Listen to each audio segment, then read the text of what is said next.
Welcome to electronic vocational. ਅੱਜ ਦੀ ਇਸ video 'ਚ ਆਪਾਂ ਟੌਪਿਕ ਕਰਾਂਗੇ ਸੈਟੇਲਾਈਟ ਸਿਸਟਮ। ਸਭ ਤੋਂ ਪਹਿਲਾਂ ਇਸ ਦੀ ਡੈਫੀਨੇਸ਼ਨ ਕਰਾਂਗੇ ਕਿ ਸੈਟੇਲਾਈਟ ਸਿਸਟਮ ਕੀ ਹੈ। ਫਿਰ ਇਸ ਦੀ ਡਾਇਗਰਾਮ ਕਰਾਂਗੇ ਕਿ ਕਿਹੜੇ ਕੰਪੋਨੈਂਟਸ ਹੁੰਦੇ ਆ ਇੱਕ ਸੈਟੇਲਾਈਟ ਸਿਸਟਮ ਦੇ ਵਿੱਚ। ਫਿਰ ਆਪਾਂ ਪੜ੍ਹਾਂਗੇ ਕਿ ਸੈਟੇਲਾਈਟ ਕਮਿਊਨੀਕੇਸ਼ਨ ਦੇ ਕੀ ਲਾਭ ਨੇ, ਕੀ ਹਾਨੀਆਂ ਨੇ, ਕਿੰਨੇ ਤਰ੍ਹਾਂ ਦੀ ਕਮਿਊਨੀਕੇਸ਼ਨ ਜਾਂ ਕਿੰਨੇ ਤਰ੍ਹਾਂ ਦੀਆਂ ਸਰਵਿਸਿਜ਼ ਇੱਕ ਸੈਟੇਲਾਈਟ ਸਿਸਟਮ ਸਾਨੂੰ ਪ੍ਰੋਵਾਈਡ ਕਰਦਾ ਹੈ। ਸੋ ਸਟਾਰਟ ਕਰਦੇ ਹਾਂ ਡੈਫੀਨੇਸ਼ਨ ਨਾਲ। ਸੈਟੇਲਾਈਟ ਇੱਕ ਸਮਾਲ ਮੂਵਿੰਗ ਆਬਜੈਕਟ ਹੈ। ਆਪਾਂ ਕਹਿ ਸਕਦੇ ਹਾਂ ਕਿਸੇ ਵੱਡੇ ਆਬਜੈਕਟ ਦੇ ਆਲੇ ਦੁਆਲੇ ਘੁੰਮਣ ਵਾਲਾ ਇੱਕ ਆਰਟੀਫਿਸ਼ੀਅਲ ਛੋਟਾ ਜਿਹਾ ਆਬਜੈਕਟ ਹੈ। ਅਗਰ ਆਪਾਂ ਨੈਚੁਰਲ ਸੈਟੇਲਾਈਟ ਦੀ ਗੱਲ ਕਰੀਏ, ਜਿਵੇਂ ਅਸੀਂ ਮੂਨ ਨੂੰ ਨੈਚੁਰਲ ਸੈਟੇਲਾਈਟ ਕਹਿੰਦੇ ਹਾਂ, ਉਹ ਆਟੋਮੈਟਿਕਲੀ ਘੁੰਮਦਾ ਰਹਿੰਦਾ, ਸਾਰਿਆਂ ਨੂੰ ਆਪਣੀ ਰੌਸ਼ਨੀ ਪ੍ਰਦਾਨ ਕਰਦਾ। ਉਸੇ ਤਰ੍ਹਾਂ ਜਿਹੜੇ ਸੈਟੇਲਾਈਟ ਨੇ ਉਹ ਆਰਟੀਫਿਸ਼ੀਅਲ ਤੌਰ 'ਤੇ ਅਸੀਂ ਸਪੇਸ ਦੇ ਵਿੱਚ ਛੱਡਦੇ ਹਾਂ ਅਤੇ ਉਹ ਸਾਨੂੰ ਇਲੈਕਟ੍ਰੋਮੈਗਨੈਟਿਕ ਵੇਵਸ ਪ੍ਰੋਵਾਈਡ ਕਰਦੇ ਨੇ, ਜਿਨ੍ਹਾਂ ਦੇ ਨਾਲ ਅਸੀਂ ਕਮਿਊਨੀਕੇਟ ਕਰਦੇ ਹਾਂ। ਸੈਟੇਲਾਈਟ ਦੀ ਹੈਲਪ ਨਾਲ ਕਮਿਊਨੀਕੇਸ਼ਨ ਕਰਨ ਨੂੰ ਕਿਹਾ ਜਾਂਦਾ ਸੈਟੇਲਾਈਟ ਕਮਿਊਨੀਕੇਸ਼ਨ। ਅਗਰ ਇਸ ਨੂੰ ਹੋਰ ਸੌਖੇ ਤਰੀਕੇ ਨਾਲ ਸਮਝਣਾ ਹੋਵੇ, ਇਹਦੀ ਬੈਸਟ ਐਗਜ਼ਾਮਪਲ ਹੈ ਸਾਡਾ TV ਚੈਨਲਸ। ਅਸੀਂ ਆਪਣੇ ਘਰ 'ਤੇ ਡਿਸ਼ ਲਗਾਉਂਦੇ ਹਾਂ, ਉਹ ਸਾਡਾ ਰਿਸੀਵਿੰਗ ਐਂਟੀਨਾ ਹੈ। ਅਸੀਂ ਸਿਗਨਲ ਨੂੰ ਕੈਚ ਕਰਦੇ ਹਾਂ। TV ਸਿਗਨਲ ਸਾਨੂੰ with the help of satellite he provide ਹੁੰਦਾ। ਸੈਟੇਲਾਈਟ ਜਿਹੜੇ ਸਪੇਸ ਦੇ ਵਿੱਚ ਹੈਗੇ ਨੇ ਉਹ ਆਪਣੀਆਂ ਇਲੈਕਟ੍ਰੋਮੈਗਨੈਟਿਕ ਵੇਵਸ ਨੂੰ ਰੇਡੀਏਟ ਕਰਦੇ ਨੇ।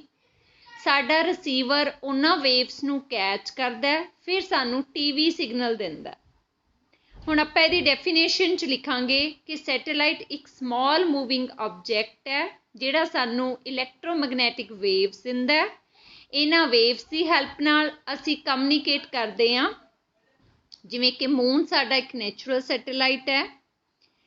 ਸਾਡੇ ਜਿਹੜੇ ਦੋ ਅਰਥ ਸਟੇਸ਼ਨ, ਭਾਵ ਇੱਕ ਸਾਡਾ ਟਰਾਂਸਮੀਟਰ ਹੋ ਗਿਆ ਜਿੱਥੋਂ ਕੋਈ TV ਦਾ ਚੈਨਲ ਬਰੋਡਕਾਸਟ ਹੁੰਦਾ, ਉਹਨੂੰ ਅਸੀਂ ਇੱਕ ਅਰਥ ਸਟੇਸ਼ਨ ਕਹਿ ਦਾਂਗੇ।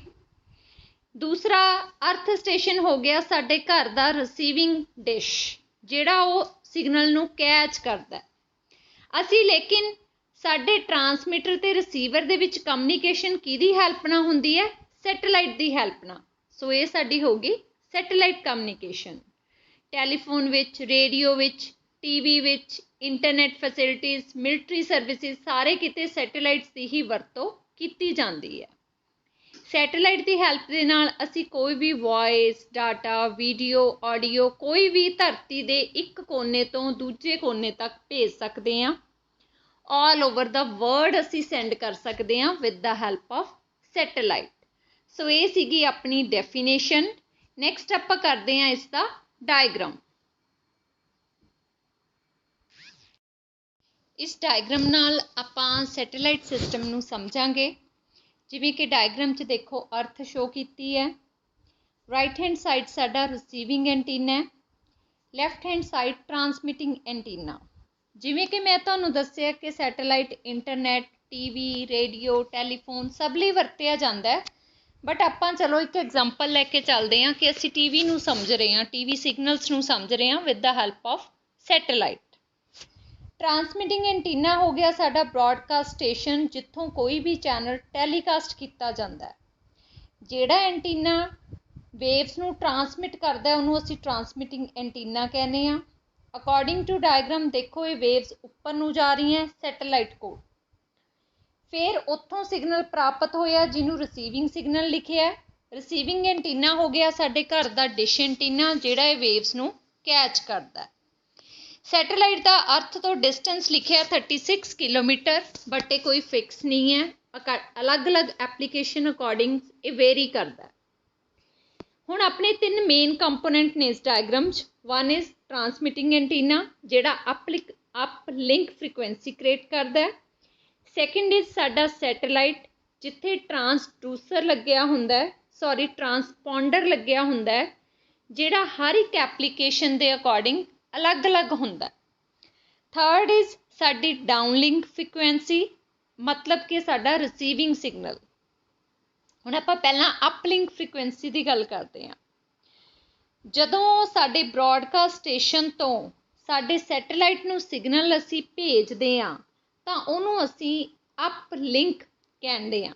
ਜਿੰਨੀ ਫ੍ਰੀਕੁਐਂਸੀ 'ਤੇ ਉਹ ਭੇਜਿਆ ਜਾਂਦਾ ਹੈ ਉਹ ਹੁੰਦੀ ਹੈ ਅਪ ਲਿੰਕ ਫ੍ਰੀਕੁਐਂਸੀ। ਇਸ ਫ੍ਰੀਕੁਐਂਸੀ ਨੂੰ ਸਾਡੇ ਸੈਟੇਲਾਈਟ ਵਿੱਚ ਲੱਗਿਆ ਹੋਇਆ ਟਰਾਂਸਪੋਂਡਰ ਰਿਸੀਵ ਕਰਦਾ। ਉਸ ਰਿਸੀਵ ਕੀਤੇ ਸਿਗਨਲ ਦੀ ਫ੍ਰੀਕੁਐਂਸੀ ਨੂੰ ਦੁਬਾਰਾ ਤੋਂ ਐਡਜਸਟ ਕਰਦਾ, ਭਾਵ ਉਹਨੂੰ ਐਂਪਲੀਫਾਈ ਕਰਦਾ।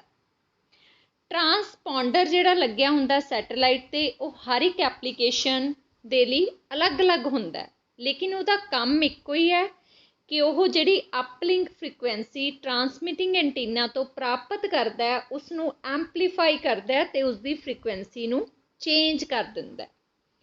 ਉਹ ਉਸਦੀ ਫ੍ਰੀਕੁਐਂਸੀ ਨੂੰ ਚੇਂਜ ਕਰਕੇ ਫਿਰ ਸਾਡੇ ਰਿਸੀਵਿੰਗ ਐਂਟੀਨਾ ਤੱਕ ਦਿੰਦਾ। ਜਦੋਂ ਉਹ ਉੱਪਰੋਂ ਫ੍ਰੀਕੁਐਂਸੀ ਭੇਜੇਗਾ ਤਾਂ ਅਸੀਂ ਕਹਿੰਦੇ ਹਾਂ ਕਿ ਉਹਨੇ ਡਾਊਨ ਲਿੰਕ ਸਿਗਨਲ ਭੇਜਤਾ, ਡਾਊਨ ਲਿੰਕ ਸਿਗਨਲ ਭੇਜਤਾ।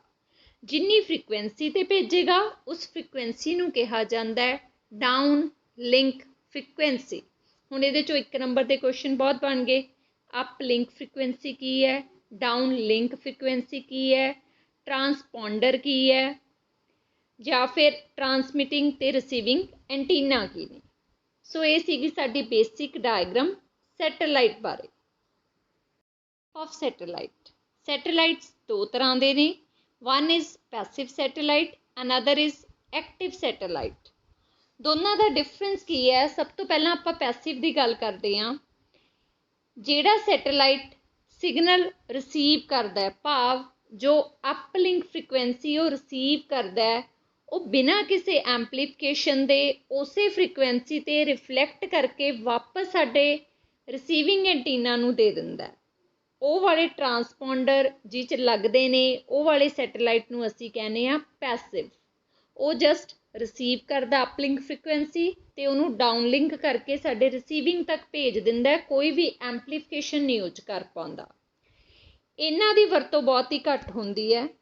ਜਿਹਦੀ ਜ਼ਿਆਦਾ ਵਰਤੋਂ ਹੁੰਦੀ ਹੈ ਉਹ ਹੈਗੇ ਨੇ ਐਕਟਿਵ ਸੈਟੇਲਾਈਟ। ਉਹ ਟਰਾਂਸਮਿਟ ਕੀਤੇ ਸਿਗਨਲ ਨੂੰ, ਭਾਵ ਅਪਲਿੰਕ ਫ੍ਰੀਕੁਐਂਸੀ ਨੂੰ ਰਿਸੀਵ ਕਰਦੇ ਨੇ, ਫਿਰ ਉਸਨੂੰ ਐਂਪਲੀਫਾਈ ਕਰਦੇ ਨੇ, ਫਿਰ ਉਹਨੂੰ ਧਰਤੀ 'ਤੇ ਦੁਬਾਰਾ ਰੀਟਰਾਂਸਮਿਟ ਕਰਦੇ ਨੇ, ਭਾਵ ਡਾਊਨ ਲਿੰਕ ਸਿਗਨਲ ਦੇ ਨਾਲ ਵਾਪਸ ਭੇਜਦੇ ਨੇ।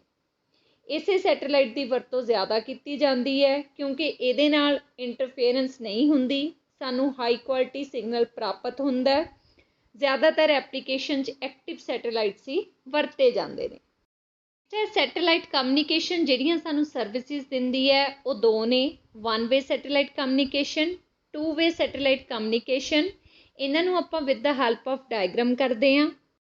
ਇਹ ਹੈ 1 ਵੇ ਸੈਟੇਲਾਈਟ ਕਮਿਊਨੀਕੇਸ਼ਨ। ਇਸ ਦੇ ਵਿੱਚ ਦੇਖੋ 2 ਅਰਥ ਸਟੇਸ਼ਨ ਲੱਗੇ ਹੋਏ ਨੇ, ਫਸਟ ਅਰਥ ਸਟੇਸ਼ਨ ਐਂਡ ਸੈਕਿੰਡ।